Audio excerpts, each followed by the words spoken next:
Explosive, airing on Times Network. My name is Brian Banda. Thank you for finding time to join us tonight in this edition of the program. I'm highly privileged tonight to have the Right Honorable Atupele Muluzi, President of the United Democratic Front, UDF, and running mate for DPP-UDF Alliance in the forthcoming presidential elections.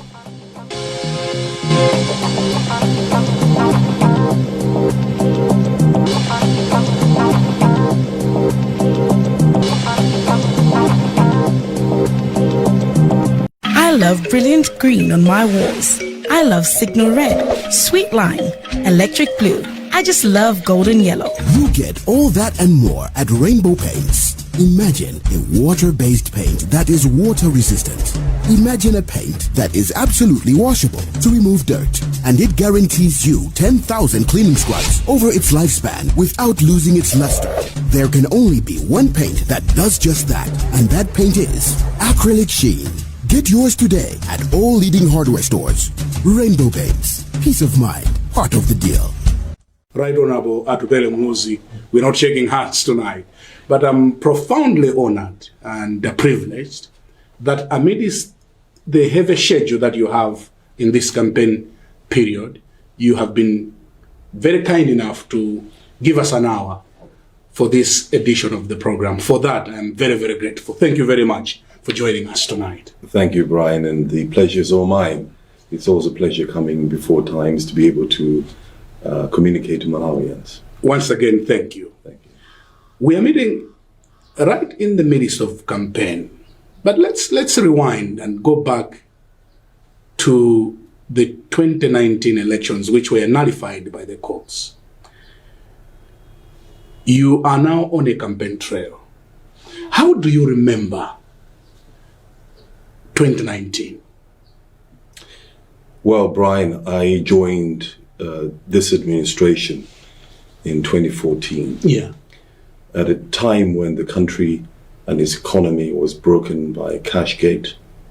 We had inflation, we were hovering around 50%.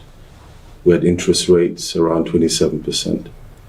We had a very volatile kwacha, and we also had challenges with foreign exchange.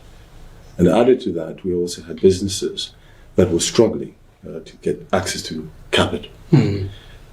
We've also, during that period, been able to, as a part of that administration, we were able to reduce interest rates to around 15%, and they keep coming down. We've also managed to control inflation to around single digits.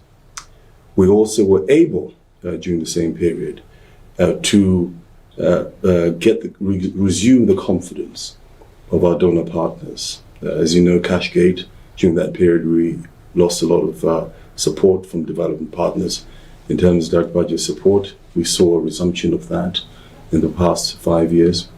During that period as well, we've been able to bring confidence, especially from our international partners. For example, the IMF, World Bank, the African Development Bank have been consistently, year after year, making statements that Malawi has been doing very well in terms of economic governance. So there's been a lot that has been achieved within the 5 years as part of the administration. And also, we also demonstrated to Malawians that we have the resilience and the capacity to deal with headwinds, challenges. For example, we had Cashgate that I've spoken about. We also had floods. We also had Hurricane Idai. We had periods of drought. And also we have had the post-election violence that you've now spoken about, which have had a huge impact on the lives of Malawians. As you know, the last 11 months have been very difficult for many Malawians. As you know, the demonstrations were violent in many places. Government and private property was destroyed. We had women and vendors being attacked and harassed. We saw police officers being attacked, even killed. We saw police office buildings being burnt. This has been a very exceptional period of violent demonstrations. But despite all that, we have seen a government that has been able to continue to protect and provide for Malawians. Our kwacha remains one of the most stable in sub-Saharan Africa. Our economy actually was projected to grow this year by 7%. And now we're faced with the coronavirus. And therefore, the government continues to respond with respect to making sure that we're protecting Malawians and we're providing. So despite these challenges and the headwinds that the government and administration has faced, I remain optimistic that we will be able to grow our economy and be able to provide for all Malawians. We'll talk about the nitty-gritty of what you have just said in your opening remarks there in a moment. But for our viewers, if you win this coming 23 June, I'm probably talking to the possibility of you becoming our vice president if you win are there. The chances are very high of winning, Brian.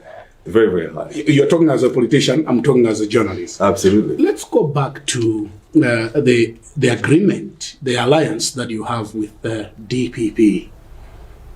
How did you welcome the fact that President Mutharika has taken you on board as his running mate and to be vice president if you win on June 23? When we win, I really believe we're going to win these elections. You're saying? I really believe. In fact, Brian, the President, His Excellency the President, Professor Peter Mutharika, won the previous elections. I really believe he did win. Of course, in a democratic society, where we also have institutions. Those elections were nullified by the court. Of course, so of course. They never took place. Of course. Yeah. Those were nullified. Yeah. But I do believe that he won the elections. Despite the irregularities, I do believe he does enjoy a tremendous support. Do you realize that if those elections were not nullified, Yeah.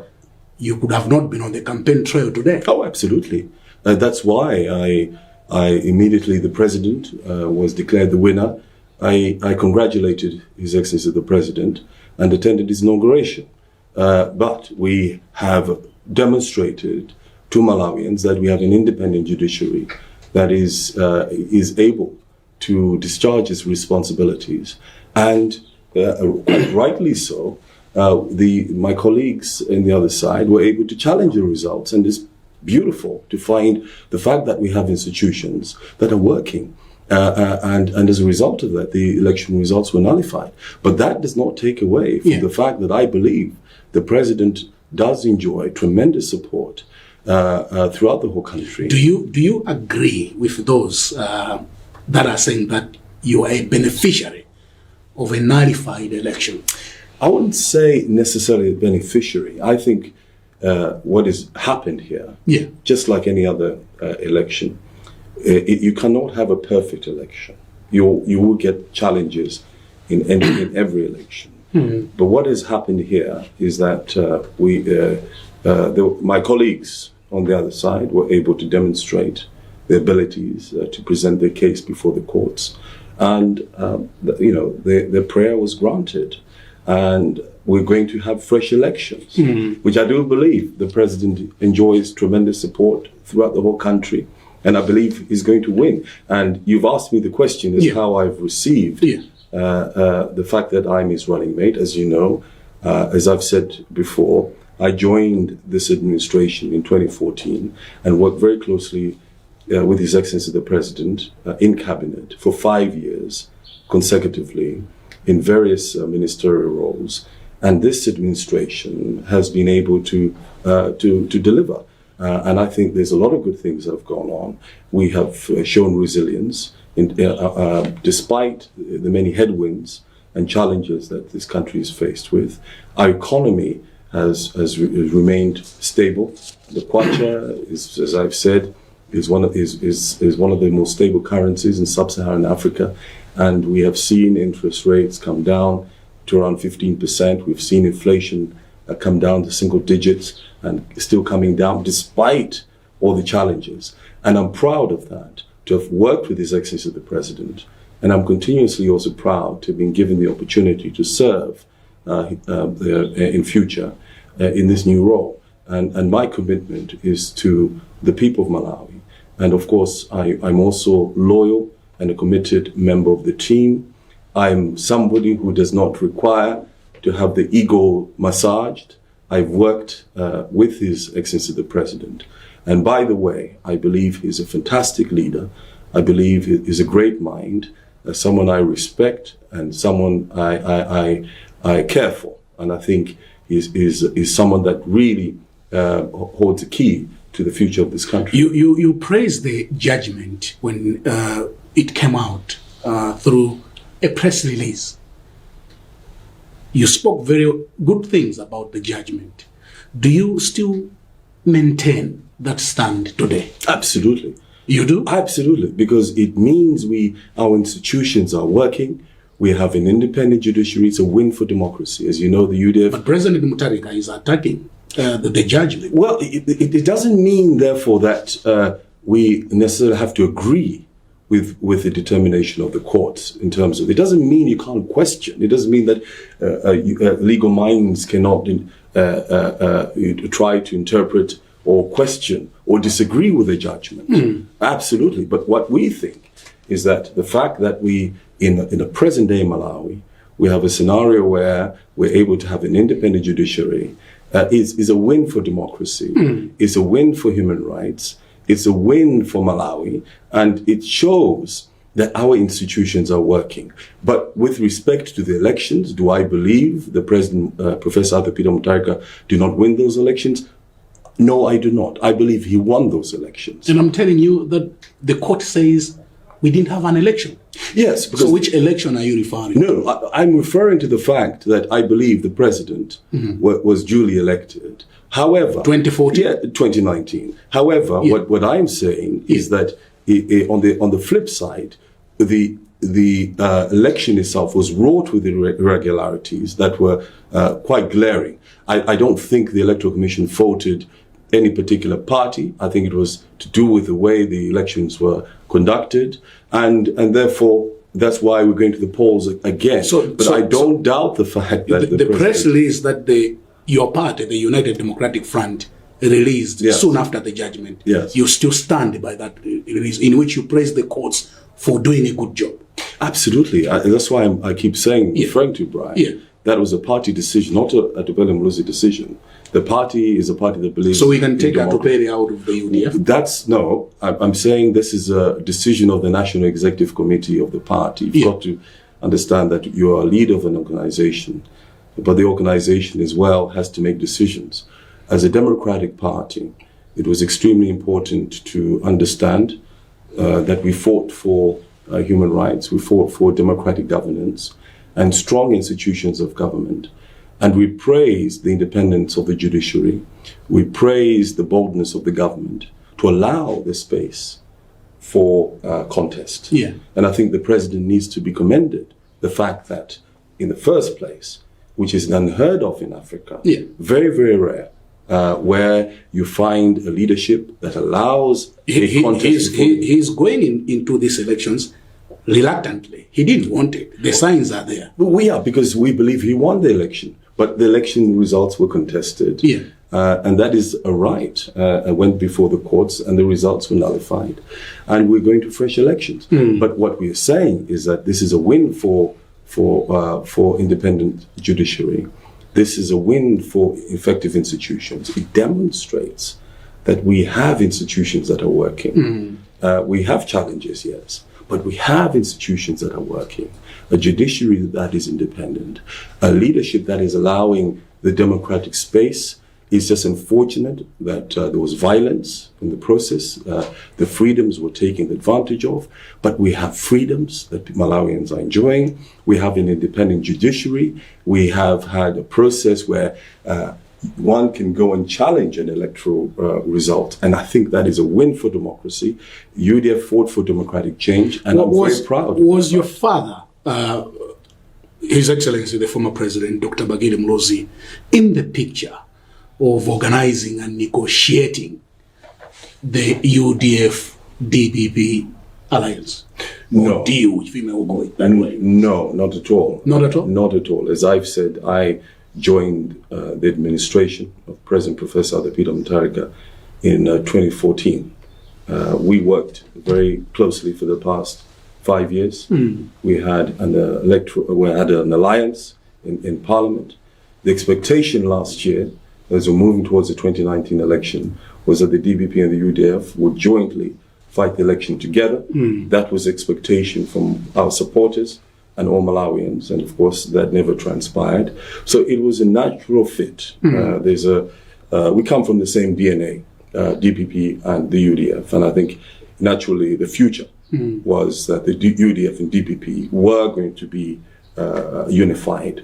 I'm asking this question, Right Honorable Muluzi, because the country's state vice president, Saulos Chilema, is consistently accusing your father of trying to undermine him on your behalf. Do you share that view or not? It's a very strange one. It needs to be explained how that is the case. Maybe perhaps he needs to answer that question. You need to ask him that question, not me. I don't think I know what exactly he's trying to refer to. He says that you're using your father to propel yourself for these elections. In what way? I don't know, but he says that he's being undermined. He feels he's being undermined, and that probably he has said it in the media. He's sending people to threaten him, to do all sorts of things. Well, we have you at any point discussed Saulos Chilema? No, I have not. As a family? No, I have not. And that's why I'm saying he needs to explain this. And in fact, we do have an independent judiciary. These are very serious allegations. He's an individual. He can take these matters up. He knows how to deal with them. Look, he needs to answer this himself. I don't really know what the beef, if I may call it that, between him and the former president. That's the issue. Let them deal with it. I don't know what this had to do with me. He says that you are lucky because your father is still alive, so you can get support from your father. He doesn't have a father, and there is nowhere he can go. Yeah. Do you think you have an upper hand in these elections because Senior Muluzi is still in the picture? Look, it is rather unfortunate that some of us may not have parents. Some of us do have parents in our life. I'm also proud to be a father to 2 children. One boy is 12, my daughter is 9.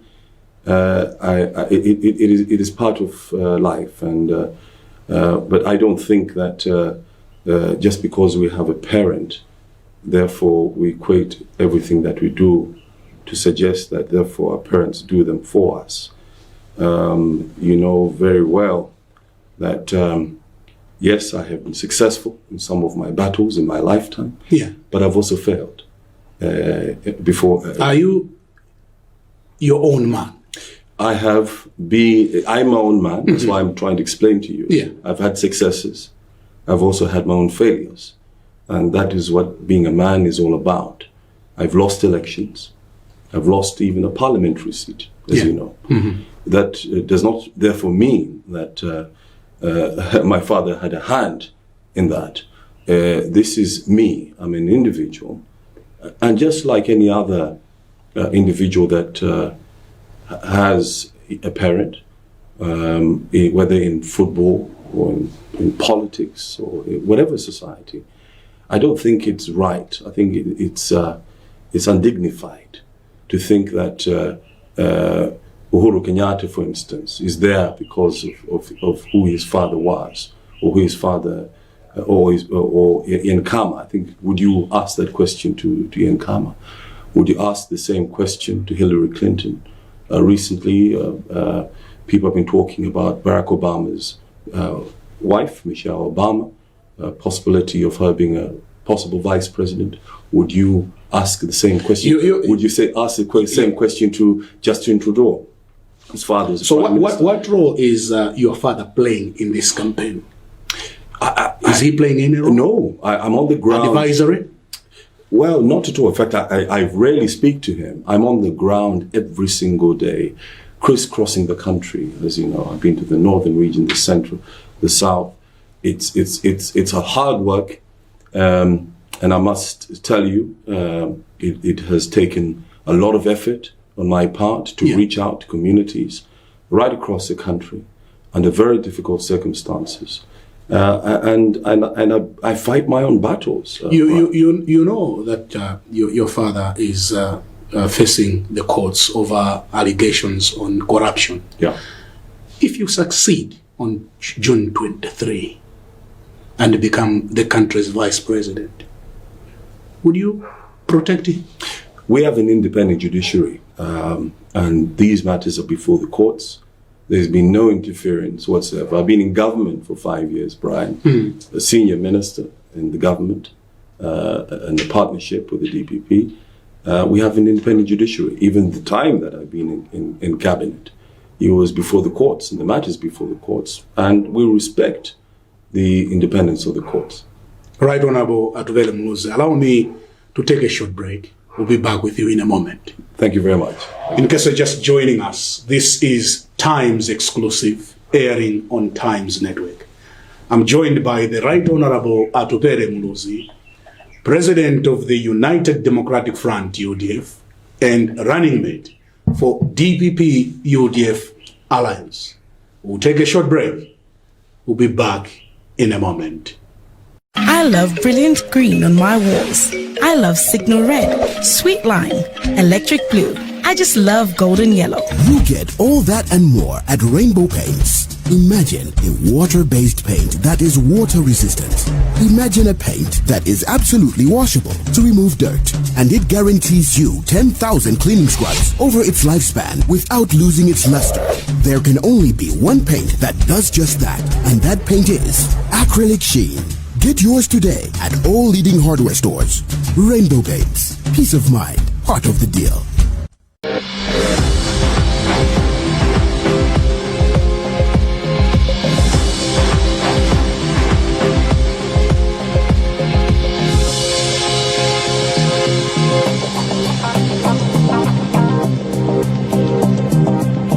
You're watching Times exclusive, airing on Times Network.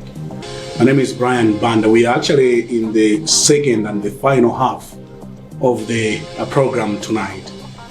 I am privileged to have the Right Honorable Atupele Muluzi, President of the United Democratic Front, UDF, running mate to President Mutharika under the DPP UDF banner. Honorable Muluzi is also our Minister of Energy. Welcome back to the other program. Thank you very much. To the other half of the program. Thank you. Right Honorable Muluzi, you seem to be running alone. You are a running mate to a candidate, Professor Arthur Peter Mutharika. But you seem to be the only one hitting the ground. Where is your mate in this campaign? Well, Brian, President Mutharika. President, yes, yes. Brian, let me tell you, the president is extremely confident that we're going to win the next election. His vote is intact. His voters are ready to vote en masse for his candidature. My addition is that I'm coming in as a running mate. And as you know, we have had the Constitutional Court, the Supreme Court, uphold the question of majority to mean 50+1, and therefore we would require an additional votes to add to President Mutharika's solid votes within the DPP and his supporters. So my job is to add on the president's vote in order for us to get a decisive win, and what we are targeting is around 60% of the national vote. His votes are intact, so there's no need for him to... What makes you think that his votes are intact and that people may not change? Well, I think those that have voted for the DPP and His Excellency the President, Professor Atupele Mutarika, will vote again for His Excellency the President, Professor Atupele Mutarika, because they believe in him, in his leadership, they believe in what he's done for this country and what he intends to do for the future of this country. So he's very confident. So his absence on the campaign trail is an indication that he's confident. Absolutely. He doesn't need to convince people to vote for him. Well, he's running the country. He's running the country. He's delivering, and I think it's very clear. There's no need for him to panic. He's got the numbers he needs. He's had a few rallies. He's going out there and he continuously be active in the next few days. But he's comfortable. The issue was, how do we ensure that we get over 50% on the first round? And that is where the UDF comes in. And you're confident? I'm very confident. So the UDF is going to bring the... I think so. I do believe so. We've had a resurgence of the UDF support base, now re-energized. In fact, Brian, I'll tell you, we had a huge voter apathy in the last election. And I believe the majority of those voters were UDF supporters that had expected that the UDF and the DPP would join forces towards the 2019 elections. That didn't happen, and a lot were left demoralized, disappointed, and many did not vote. And also at the same time, I do believe that the partnership has re-energized the UDF voters, and the DPP voters as well. And I really do believe that we're going towards a decisive win in the first round. No doubt about it. But do you realize, with due respect, Honorable Muluzi, that you're only a running mate and that you're not a candidate in these elections? Yes, I'm a running mate. Yeah, so is it not proper for the candidate? Because others have said that this is an interview. You are selling yourself to Malawians, to say employers. So the candidate is sitting at home, and you call that confidence? Do you think the President, His Excellency the President Mutarika, needs to sell himself? I don't believe so. You don't think so? Well, his track record speaks for himself. He's managed to steer the economy during very turbulent times, as I've mentioned. When he inherited when he became president, this was at the background of a damaged economy because of Cashgate. He's managed to contain the economy. The inflation was around 50%. Interest rates were at that time around 27%. He's managed to reduce his administration due to macroeconomic policies, prudent fiscal macroeconomic policies, been able to manage and steer the economy during very difficult times. And his government has also been able to withstand some of the headwinds and be able to deliver for the people of Malawi. Inflation has come down to a single digit and continues to fall. And we've had interest rates hovering around 15%. This is a success. And then you also say, had it not been for the coronavirus, we would have seen this economy projected to grow this year by 7%. And by the next 5 years, I believe that Malawi would have been at middle income status. And this is testimony of his good leadership in terms of management of the economy. He's an experienced leader. And I don't think that he requires to be panicking up and down the country trying to solicit votes. I think his leadership demonstrates his ability and also protecting the lives of Malawians during very difficult times where we've had flooding, we've had drought. During Hurricane Idai, we've also had the issue of the violent demonstrations and, of course, recently the coronavirus. The president has responded, his government has responded and assisted Malawians during all these difficult times. And he is demonstrating leadership. Yeah. And also, he's also demonstrated to the world that he's a Democrat. As I said, you seem to be running alone. Yes. And that's a fact. Well, not quite. You seem to be running alone. And you're only a running mate. You're not the candidate. I keep on saying that. But what about the DPP establishment? Has it received this alliance well? Oh, absolutely. We're very united, and it's not correct. We don't see a lot. There's a lot of activity. We don't see ministers, senior party members campaigning for this. Then you're not paying attention. There was a time, for example, at Masinta, we had 130 rallies right across the country. Senior members of the DPP. We've had the vice presidents holding rallies. His Excellency the President recently held rallies. Would you tell our viewers that the DPP establishment has received you well? We're working extremely well. They're colleagues of mine. I've worked with them for 5 years in cabinet, and we all are all united. We've attended rallies together. You've seen them. We are united. A united team that is very geared towards the future, making sure that we get out of the current situation, that we continue to govern. We deal decisively with the coronavirus response. We begin to grow our economy. It's a united team under a leader that is steadfast. What the president has demonstrated is leadership. He has demonstrated his ability to lead Malawi. That's in question. Despite the violent demonstrations that have characterized the last 11 to 12 months, these have been perpetuated by the opposition to try to destabilize the government. We have evidence of that. Yeah, but these are the same demonstrations that have ushered in a new life for Malawians. What new? Brian. Yeah. There's a difference. I disagree. You are probably a beneficiary of those demonstrations. I disagree with you. I condemn violence. To demonstrate freely in a democratic society is acceptable. To contest before the courts, independent courts, is acceptable, and there's a big win for Malawi. But I deplore and condemn the violent demonstrations that took place. Ordinary Malawians, a lot of Malawians have suffered as a result of these demonstrations. Businesses being torched, schools being burned, buildings being burned, Malawians being beaten up because of the origin of where they come from.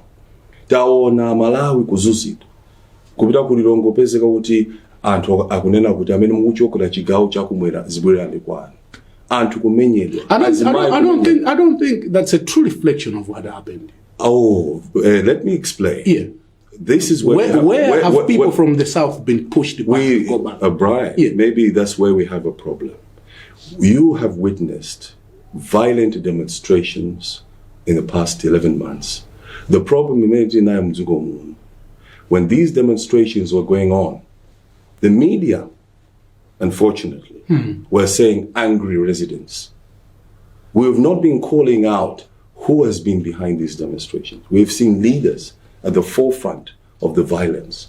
We have seen leaders embracing what they call brigades. We have seen a police officer beaten to death.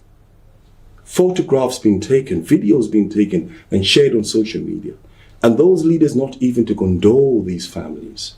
That officer had children. And let me finish. Yeah. These are violent demonstrations that have disrupted businesses. We saw investors worried, some even being chased away. We saw embassies, vehicles from different embassies, the United States, European Union, being stoned. We saw the US embassy, the US government issuing alerts for people not to travel to Malawi. This has been damaging for the economy and for the people of Malawi. A lot of people, innocent Malawians, have lost their businesses. I've even met these Malawians in Lilongwe, in Mzuzu, you go to Karonga, they've lost everything. These are Malawians. And we fought for multi-party democracy in this country. We did not see the violence. We condemn violence. And that's where I'm saying these were violent demonstrations and in the guise of human rights. One of the statements that you keep on saying in your campaign trail is that Malawi mwavutika nthawi yaitali. What time are you referring to? I'm not referring to say Malawi mwavutika nthawi yaitali. Kunena kuti miezi 11 imene iyi. Which 11 months? 11 months after tinangomaliza chisankho. Taona mavuto akulu mdziko muno. You can admit, Brian, it's been very bad for the country. Mende kunena kuti tagawikana. Taona Malawi tukugawikana, but we have seen the institutionalization of violence, stoning, even the rhetoric from some of the Not readers. Malawi avudika under the Mutharika. No. I'm talking about the last 11 months, 12 months. Amalawi ambili, even mubida ku Central Region ile tsukulalelo mugafusi bwino bwino mubida kudowa. Kumene koko just to belong to another political party is in the form of DPP of UDF akumenyerwa. A Josiah, for example, from the DPP, just went to Doha. Kumenyerwa, kugenderwa, kukapidwa. I myself, what we have been told is kuti amakagula ma national ID. No, the information, even my photographs tinaona amapanga nsunga. Even ineo ni manyamuga kupita kufuna kala nkulande kudowa kufuna kundigenda. Kocha matala base. Adin salankuli. It reminds me, Brian, of the MCP era. It really reminds me. Malawians were saying that the MCP has changed. What is a new MCP? What about this violence that we've witnessed? I remember as a child. We have also seen, I remember growing up. Honorable Atupele, Muluzi, we have also seen violence in Machinga. MCP, UTM are able to campaign in Cholo, Palombe, the stronghold of the DPP. Why is Machinga so protected that no one can come and campaign? Are you deliberately funding these violence so that you use them to condemn them? You're being very, very unfair. Okay. This is where I think journalism needs to really improve in Malawi. You had an incident at Nselema. One incident, maybe two, maybe Baliwonde. You had an incident in Palombe that was alleged that the same individual that you're talking about was allegedly stoned. You had the whole president, the whole head of state, convoy being stoned in the Central Region, Kumponela. You had the whole head of state convoy being stoned in Durant. Nobody's calling this out. You've had violence for the last 11 months, and it seems to be okay. And suddenly we are the bad ones. When it happens in an area that belongs to an opposition stronghold, we say it is a DPP UDF thugs.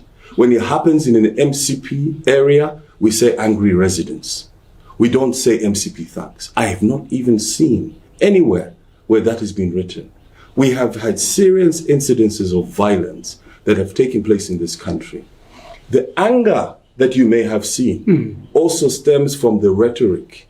Some of the leaders, Akamala Nkulwa, Kunyoza, Kutukwana, so some of the residents may respond, but we are condemning violence. I have never ever been a violent individual. I have never ever condoned violence. And any incidences and the other parties are very, very free to campaign in Machinga, in Mangochi, anywhere throughout the whole country.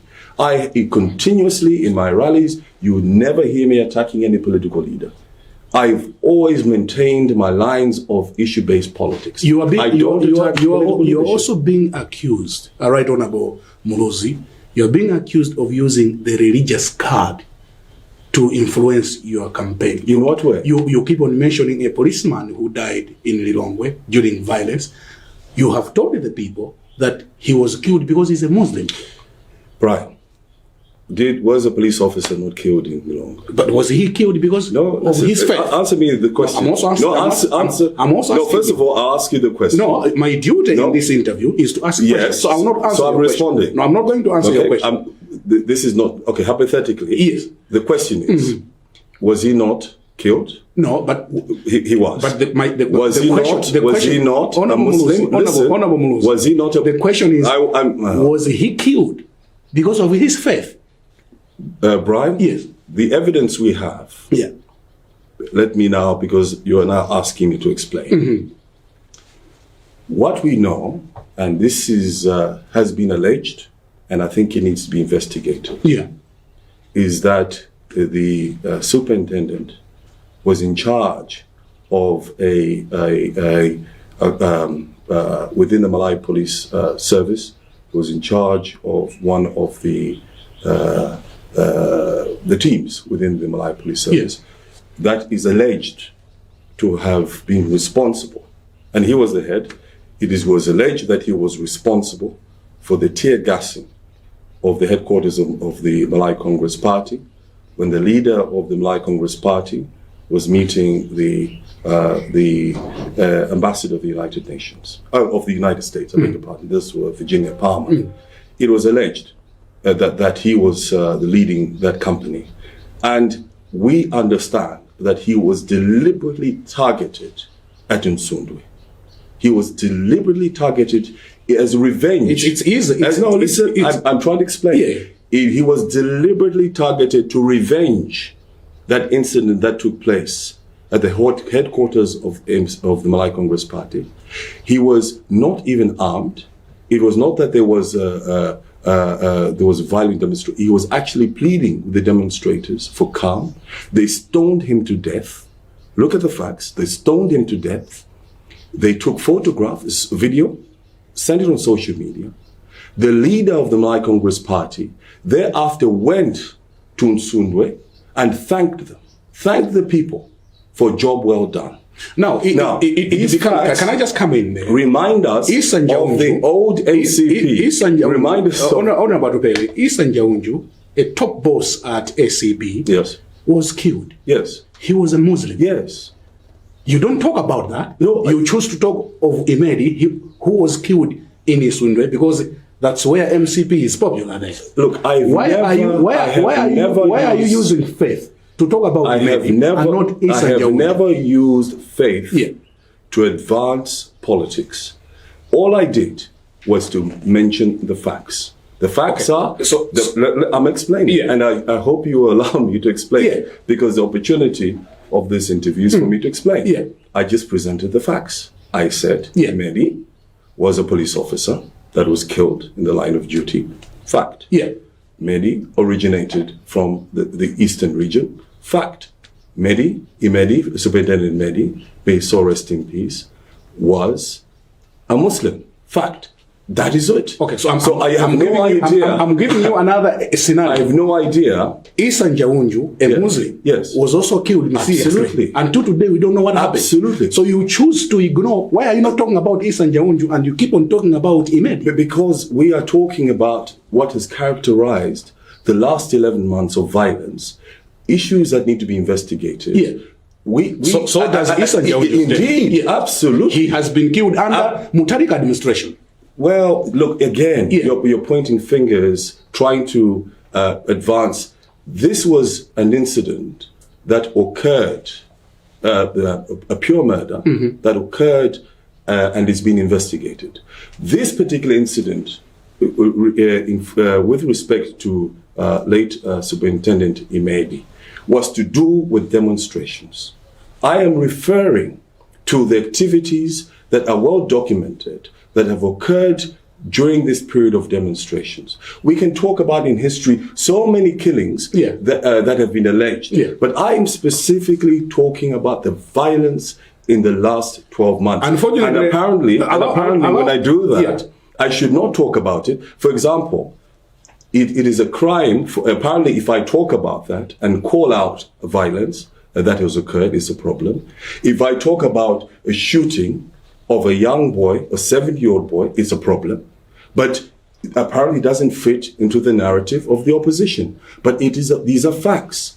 It is also a fact. With due respect, we are running out of time. It is also a fact that the same party at MCP has a history of violence, murders, religious intolerance. We had Jehovah's Witnesses that were chased out of Malawi. We had Muslims in this country that were unable to practice their faith. That is the history of MCP. What I'm saying is when you're talking about death, you should also remember that under Mutharika administration, people have also died. And I'm giving you an example of Isan Jaunju. But let's move on. We have been here for so long. You keep on, you are promising data to school leavers and graduates. Hearing Mwanamvega speak in Parliament when he was presenting the national budget, he didn't talk anything about free data to graduates and school leavers.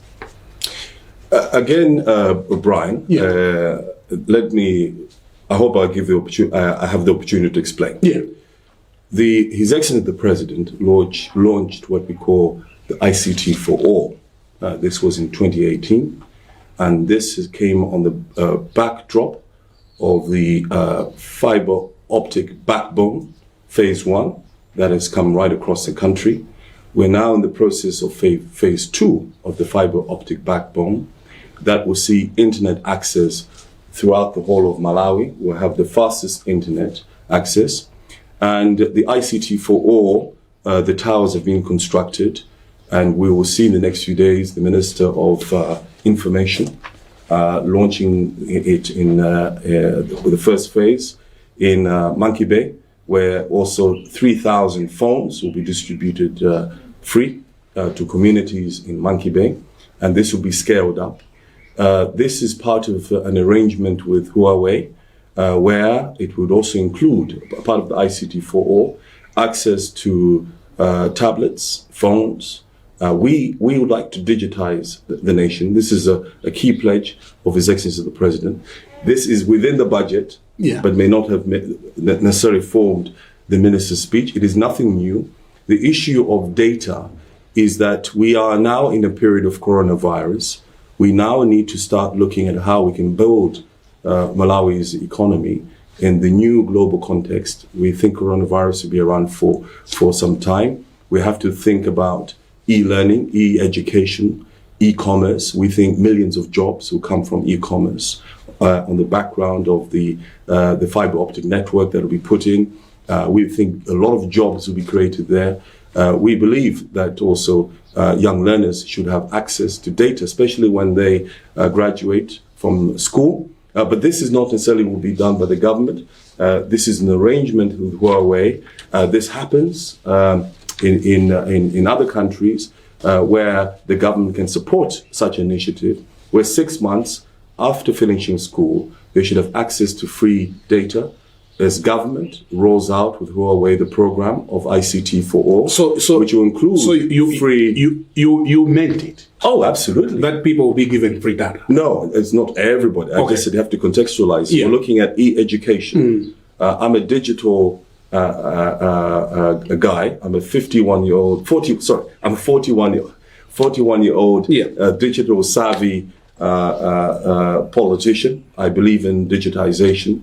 That's why I spearheaded during my time in government the national ID when I was Minister of Home Affairs, and that is why last year His Excellency and I launched the e-health with the due respect, situation. We are running. So I believe in digitization. You believe in digitization. I believe in digitization, I appreciate that. and I think this is the future. We have to digitize. And I think this is the growth for Malawi. E-commerce is the future for creating jobs, new markets, and I think Malawi will be extremely well positioned to have fastest network. You are bashing MCP and UTM lawyers for claiming legal fees. You're saying the bill is not fair.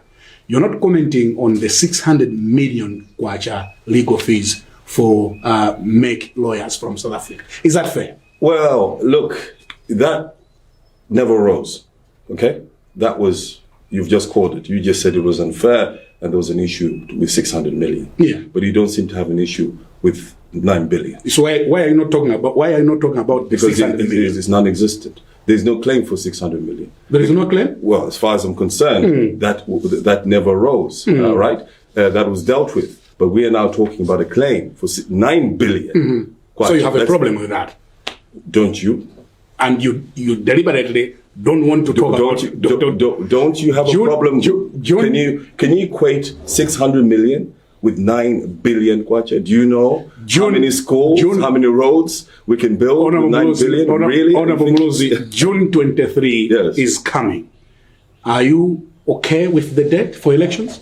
I think we're ready. You're ready? Absolutely. We're ready. His Excellency the President is ready. I'm ready. Looking at what happened in Parliament, bringing new bills, people thought that the DPP administration was deliberately trying to delay the elections. No, I don't think so. You don't think so? No. I think the issue here, Brian, is the credibility of any election. We need a credible election. We need a credible result. And it's really asking the experts what it would take to have a credible election.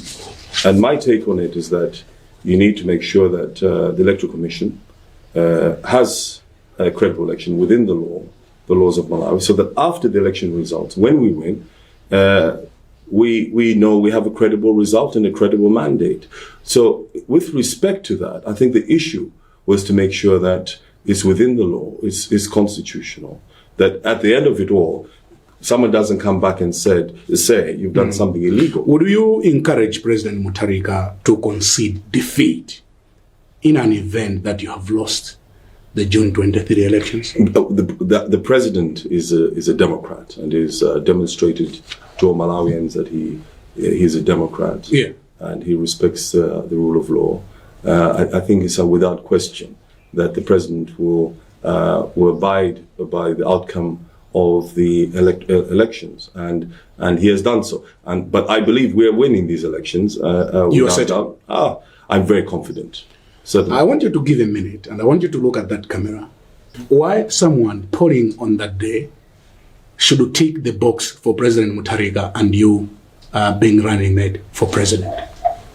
His Excellency the President has demonstrated leadership and continues to lead. We understand that a lot of good things have happened and have been done well under his leadership, and there are other things that we need to also address and do better. His Excellency the President and I are wanting to instill renewed hope in the people of Malawi.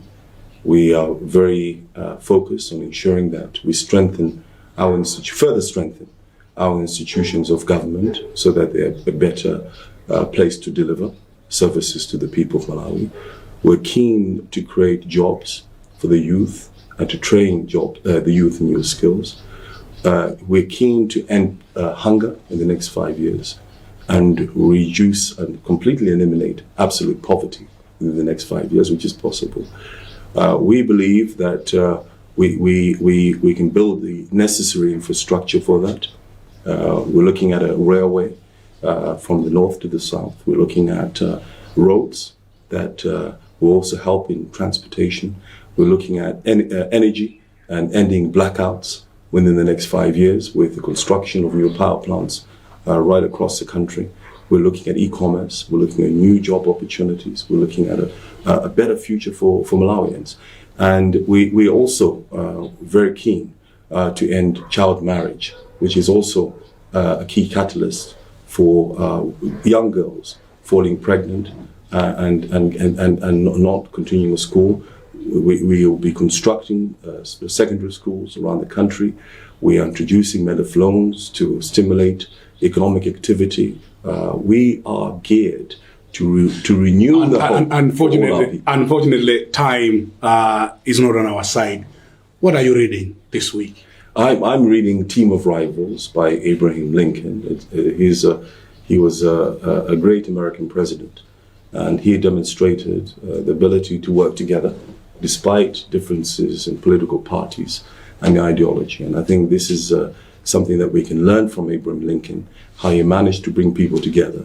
And His Excellency the President is also very keen to see continued unity in the country. Right, Honorable Atupele Muluzi, President of the United Democratic Front, running mate for DPP-UDF Alliance, and our Minister of Energy. Quite intriguing, I must say, hearing you talk. We wish we had more time.